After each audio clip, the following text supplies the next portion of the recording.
நேயர்களே, இன்றைக்கு நாம பேசுறது கரண்ட் அப்டேட்ஸ். அது என்னன்னா, ஏராளமான பலாயிரக்கணக்கான 60,000 என்று சொல்லப்பட்டாலும் அவ்வளவு இருக்காது. காசாவுக்குள்ள இன்கர்ஷன், பெனிட்ரேஷன், இப்படியெல்லாம் அவர்கள் உள்ளே நூடுருவி பயங்கரமான தாக்குதல்கள். உலகத்துல இப்படிப்பட்ட ஒரு அநியாயம் உலகத்துல எங்கேயும் நடக்கவில்லை. மக்கள் அமர்ந்து கொண்டு பார்த்த காலம் போய் ஓடுகிறார்கள், வெறுகிறார். எந்த இடத்திலுமே அவர்களுக்கு ஒரு பாதுகாப்பான சூழல் இல்லை.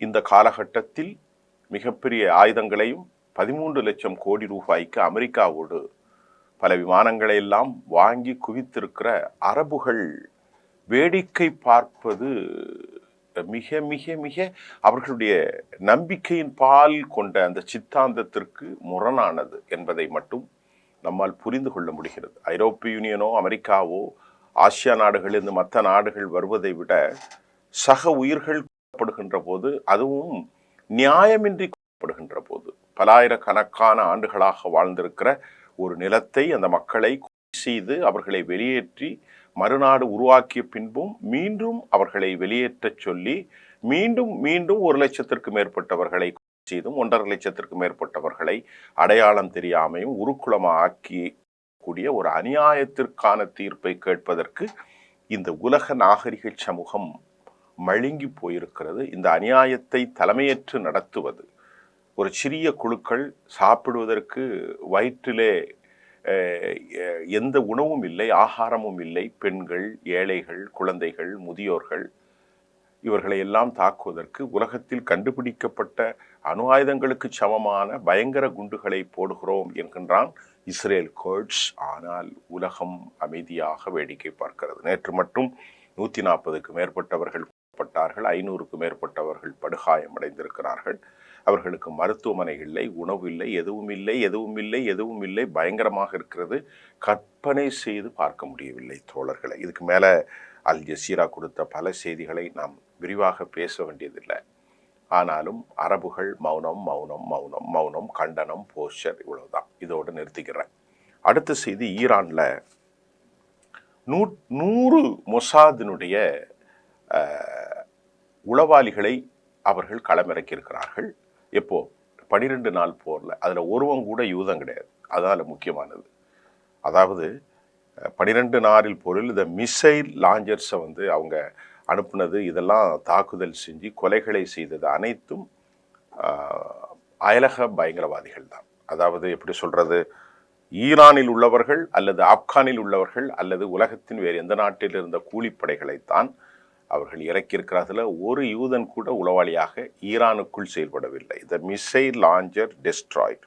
அவர்கள் மிகவும் கடுமையான பயிற்சி எடுக்கப்பட்ட வெல் ட்ரைனர்ஸ் மற்றும் பயிற்சியின் மூலமாக அவர்கள் ஈரானுக்குள் இந்த 12 நாள் போரில் missile launcher destroyed defence system of the start of war. Channel 13 இது முழுமையாக பெஞ்சமின் நெதன்யாஹுனுடைய ஆதரவான செயல். அவரது செயலை நியாயப்படுத்தும் இந்த சேனல் 13 தெரிவிக்கின்றது. 100 உளவாளிகளை களமிறக்கி இஸ்ரேல் ஈரானுக்குள் இருந்து ஈரானுடைய ஏர் டிஃபென்ஸ் சிஸ்டம், ஈரானுடைய மிசைல் சிஸ்டம், ஈரானுடைய தலைவர்களை செய்தது, எல்லாம் செய்ததாக சொல்கின்றது. இஸ்ரேல் ஏவுகணை ஈரானுக்குள், இந்த ஏவுகணை ஈரானுடைய உள்நாட்டு மிசைல் தளங்கள் மற்றும் ஆன்டி ஏர்கிராப்ட் சிஸ்டங்களை குறிவைத்து அவர்கள் அளித்ததாகவும் கூட சேனல் 13 தன் செய்தியில் வந்திருக்கிறது. இந்த பணியில் ஈடுபட்டவர்கள், மறுபடியும் சொல்கின்றேன், வெளிநாட்டவர்கள் தான், யாரும் யூதர்கள் அல்ல என்பதையும் சேனல் 13 தெளிவுபடுத்திவிட்டது. வெளிநாட்டு சக்திகளுக்கு போதிய பயிற்சியும் பல லட்சக்கணக்கான அமெரிக்க பில்லியன் டாலர்களையும் அவர்களுக்கு கொடுத்ததுதான் அவர்கள் ஆசைப்பட்டிருக்கிறார்கள். அதுல சேனல் 13 சொல்கிறது, அவர்கள் இராணுவ பயிற்சி எடுத்திருக்கிறார்கள். உளவாளிகளுக்கு இராணுவ பயிற்சி, அந்த ராக்கெட் லாஞ்சர்ஸ் மற்றும் மிசைல் லாஞ்சர்ஸ் எப்படி அடிப்பது, டிஃபென்ஸ் சிஸ்டத்தை எப்படி காலி செய்வது என்பதெல்லாம் சாதாரணமாக ஒருவரால் செய்ய முடியாது. பெரிய பயிற்சி எடுத்திருக்கிறார். ஆக அவர்கள் ஆயிரக்கணக்கான வெளிநாட்டு ஆட்களை கொண்டு பயிற்சி எடுத்துதான் ஒவ்வொரு நாட்டிலும் உளவாளிகளாக அவர்கள் நியமிக்கிறார்கள் என்பதும் தெரிகிறது. வரும் நாட்களில் கரும் தாக்குதல் நடத்தப்படும் என ஈரான் அபிஷியல் சொல்கிறார். இந்த முறுவல் எப்போது வேண்டாலும் வெடிக்கலாம். ஈரானுக்கும் இஸ்ரேலுக்கும் இடையிலே இந்த முறுவல் எப்போது வேண்டாலும் வெடிக்கலாம். இதற்கிடையிலே நாம் ஏற்கனவே சொன்னதை மாதிரி அலி லாரிஜானி ஹேட் விசிட்டட். அவர் சவுதி அரேபியாவுக்கு ரியாத்துக்கு சென்று பில் சல்மானை சந்தித்திருக்கிறார். இது bilateral agreement in between defence corridor மட்டுமல்லாமல் மற்ற விவகாரங்கள் பேசப்படும் என்றும் நாம் சொல்லியிருந்தோம். பெசஸ்கியான், ஈரானுடைய பெசஸ்கியான், மசூத் பெசஸ்கியான் பிரசிடென்ட், அவர் என்ன சொல்லியிருக்கிறாரு, திஸ் டைம் இப்போ என்னண்டா யூனிட்டி அமங் த முஸ்லிம்ஸ் உம்மா is must, it would prevent the Israel aggression என்ற கருத்தை, அதாவது முஸ்லீம் தலைவர்களிடத்திலும் முஸ்லீம் நாடுகளிடத்திலும் unity among the Muslim nation, it would prevent the Israel அக்ரஷனை தடுக்கும் என்றும் மசூத் பெசஸ்கியான் தன் கருத்தில் வலிமையாக வைத்திருக்கிறார். ஈரானை தவிர யாரும் இது போன்ற கருத்துக்களை வைக்கவில்லை என்பது கவலைக்குரிய ஒரு செய்திதான். இதில் மசூத் பெசஸ்கியானுடைய அந்த கருத்தினூட மிக முக்கியமான ஒரு செய்தி, மிகப்பெரிய அரபு நாடுகள், அதாவது அவர் சவுதி அரேபியாவை சொல்லியிருக்கிறார், எகிப்தை சொல்கிறார், அதாவது துருக்கியை சொல்கிறார், அவர்களுக்குத்தான் இதில் பெரும் பங்கு இருக்கிறது. சிறிய நாடுகளுக்கான பங்கை விட பெரிய முஸ்லிம் நாடுகளுக்கு மிகப்பெரிய பொறுப்பு இருக்கிறது என்பதையும் மசூத் பெசஸ்கியான், ஈரானுடைய பிரசிடென்ட் சொல்கிறார். இது கால ஓட்டம் நெருங்கி விடுகிறது, இதற்கு மேல் இவர்களை விட்டால் பெரும் ஆபத்து, அனைத்து இஸ்லாமிய தேசங்களும் ஒன்று சேர வேண்டிய காலகட்டம் என்பதை அவர்கள் என்ன பண்ணுகிறார், emphasise all the Muslim leaders, they have been waiting, but என்ன நடக்கப் போகுது என்பது நமக்கு தெரியவில்லை. அது மட்டும் இல்லாமல் அரப் நேஷன் கூடுதலுக்கு பிறகு த மிசைல்ஸ் அட்டாக்ஸ் ஆன் இஸ்ரேல், இது முதலாக நேற்றைக்கு முன்தினம் அரபினுடைய இதற்கு பின்பு நடந்தது. இந்த தாக்குதலில் ஏமனிலிருந்து சிறிது நேரத்தில் இவர்கள் ஏமனை தாக்கினார்கள். ஹுதைதாவுடைய ஃபோர்ட்டை தாக்கிய பின்பு அவர்கள் மிகப்பெரிய அளவுக்கு பலிஸ்டிக்ஸ் ஏவுகணைகளை தாக்கினார்கள். வழக்கம் போல் இஸ்ரேல் மரணங்கள் எல்லாம் இல்லை, இன்டர்செப்டர் பண்ணப்பட்டதாகவும் சொல்கிறது. ஐடிஎஃபினுடைய அந்த செய்தி, Houthi military infrastructure of Hodeidah port அவர்கள் அளித்தார்கள் என்று நாம் சொல்ல முடிகின்றது. தற்போது நான் நேற்று ஒரு செய்தியை உங்களுக்கு சொல்லியிருந்தேன், எந்த நேரமும் போர் மூலம், ஏனென்று சொன்னால் ஒரு விவகாரம் நீங்கள் சிந்திப்பதை விட நான் சிந்திப்பதை விட ஒரு மறைமுக சிந்திப்பு ஒன்று உலகத்தை தாண்டி ஒன்று உண்டு. இந்த மக்கள் அழிந்து போவார்களா என்பதற்கு பதில் நம்மிடத்தில் இல்லை. ஏனென்று கேட்டால் அந்த அளவுக்கு உருக்குலையக்கூடிய நாசகார ஆயுதங்கள், நாசகார மெக்கோவா வெர்ஷன், அதை போன்று பம்பார்டன் குண்டுகள், ஹைட்ரஜன் என்னெல்லாமோ வீசுகிறார்கள். ஏர் ஸ்ட்ரைக் செய்யக்கூடிய போர் விமானங்கள், வார் ஸ்ட்ரைக், ஏர் ஃபோர்ஸ் எல்லாம் தாக்குதலை நடத்துகிறது. ஒளிவதற்கும் ஓடுவதற்கும் தங்குவதற்கும் உணவிடுவதற்கும் தண்ணீர் குடிப்பதற்கும் மருத்துவம் கேட்பதற்கும் பிச்சை எடுப்பதற்கு கூட இடமில்லை. அப்படி ஒரு சூழ்நிலையில் இன்றைக்கு கஸாவுடைய மக்கள் அல்லலப்படுகிறார்கள், தெற்கிலே ஓடிக்கொண்டே இருக்கிறார்கள். 60,000த்திற்கும் மேற்பட்ட அவர்கள் மொத்த இராணுவ படைகளில் பல ஆயிரக்கணக்கான இராணுவ படைகள் உள்ளே செல்கின்றது.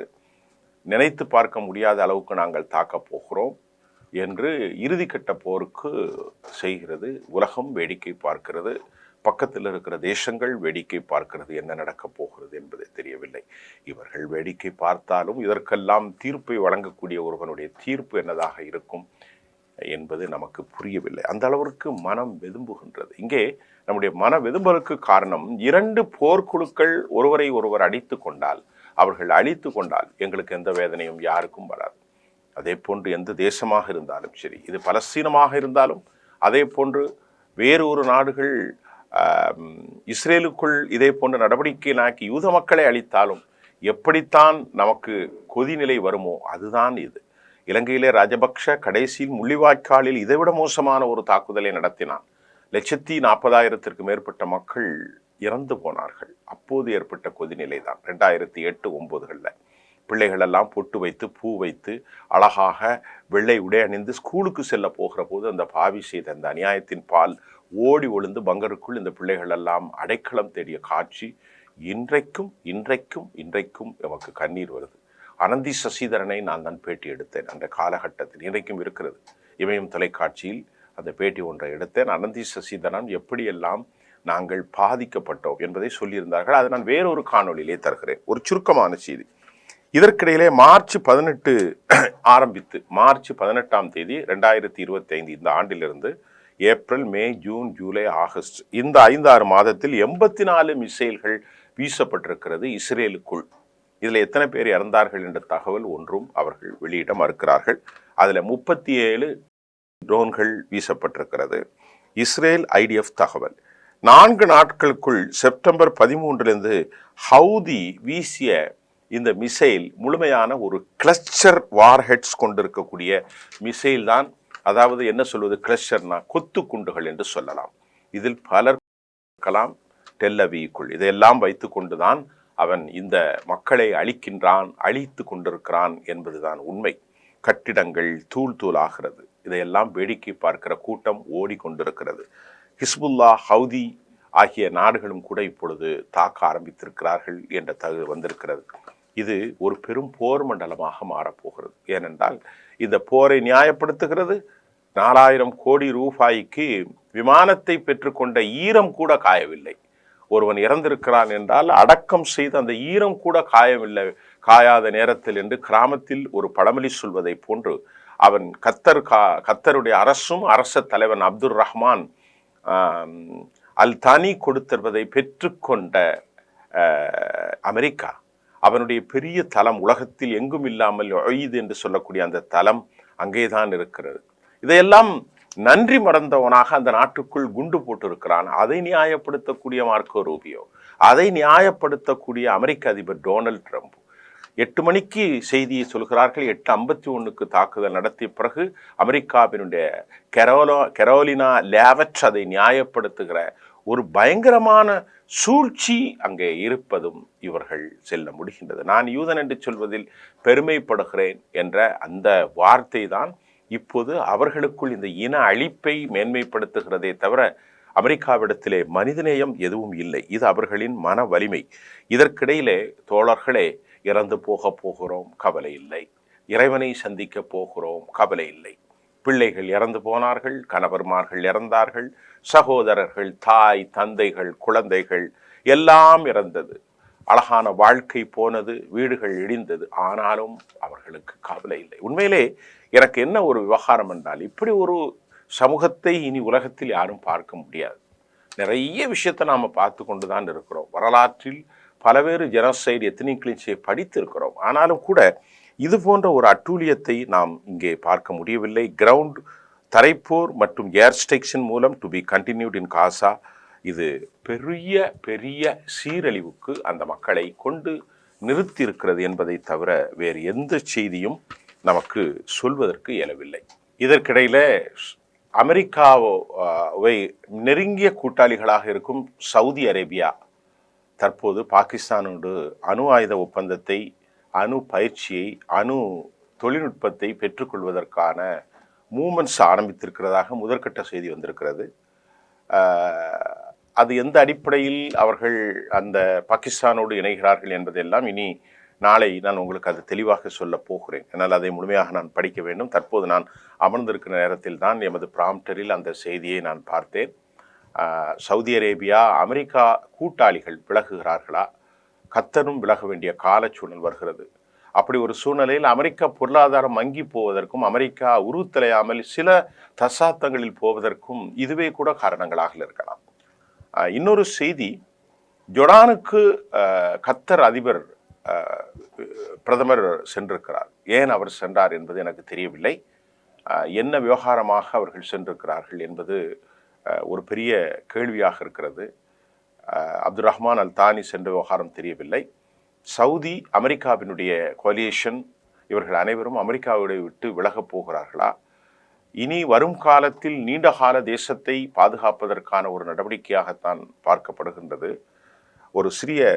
ஒரு பழமொழி ஒன்று சொல்வதை போன்று, திட்டமிடுபவர்களை விட மிகப்பெரிய திட்டம் ஒன்றை எல்லாவற்றையும் இயக்குபவன் திட்டமிடுகிறான் என்பதைத்தான் இந்த நிகழ்ச்சியிலே சொல்லப்படுகிறது. ஆனால் ஒன்று மட்டும் நமக்கு சொல்ல முடிகிறது, அது எந்த சமூகமாக இருந்தாலும் சரி, யூதர்களாக இருந்தாலும், இந்துக்களாக இருந்தாலும், கிறிஸ்தவர்களாக இருந்தாலும், முஸ்லிம்களாக இருந்தாலும், பௌத்தர்களாக இருந்தாலும், யாராக இருந்தாலும் மனிதர்கள் அழிக்கப்படுகின்ற போது அந்த வேதனைக்கு, பிரார்த்தனைக்கு அவர்களுக்கும் இறைவனுக்கும் எந்த விதமான தடையும் இல்லை என்பதை அருள்நாதர் அவர்கள் கூறியிருக்கிறார். இது ஒரு இறையியல் தத்துவமாகத்தான் நான் பார்க்கின்றேன். மனிதர்கள் அனைவரும் மதமும் சாதிக்கு அப்பாற்பட்ட உணர்வுகளின் பால் ஒன்றிணைக்கப்பட்டிருக்கிறோம். நாம் அனைவரும் ஒரே தாயின் பிள்ளைகள் தான். நாம் பிரிந்தது எப்படி? கால ஓட்டத்தில் பிரிந்தோம். நீ என்ன மதம், நீ என்ன சாதி என்று. ஆனால் காயமும் வேதனையும் நோயும் நொம்பலமும் உணர்ச்சிகளும் அப்படித்தான். ஆகவே இந்த மக்கள் தொடர்ந்து அழிக்கப்படுவதற்கு கவலை மட்டும்தான் நம்மால் சொல்ல முடிகிறது. ஆனால் இப்பொழுது இருக்கக்கூடிய சர்வதேச சூழல், அமெரிக்காவுக்கு எதிராக அரபுகள் திரள்கிறார்கள். அதன் விளைவுத்தான் பாகிஸ்தானோடு நெருங்கியிருக்கிறார்கள். இது சீனாவினுடைய ராஜதந்திர யுக்தி இருக்கலாம். இதே போக்கு தொடருமானால் யூதர்களுக்கு அது ஒரு பெரும் சிக்கலை ஏற்படுத்தும். யூதர்களில் பெரும்பான்மையானவர்கள், திருப்பி கேட்டால் யால் ஜமீர் போன்றவர்களும், அதே மாதிரி டேவிட் வர்னே போன்றவர்களும் கூட இந்த போரை விரும்பவில்லை என்பதும் நமக்கு தெரிஞ்சிருக்கிறது. இன்னொரு செய்தி, சின்பட்டினுடைய பல நூற்றுக்கணக்கான அதிகாரிகள் கையெழுத்திட்டிருக்கிறார்கள். அது பெஞ்சமின் நெத்தானியாகு எதிராக கையெழுத்திட்டிருக்கிறார்கள் என்ற செய்தியும் நமக்கு கிடைத்திருக்கிறது. சின்பட்டை போரில் பயன்படுத்தக்கூடாது என்றும் அவர்கள் சொல்லியிருக்கிறார்கள். அந்த செய்தியும் நமக்கு கிடைத்திருக்கிறது. மீண்டும் நாளை பல புதிய செய்திகளோடு உங்களை சந்திக்கின்றேன். நன்றி.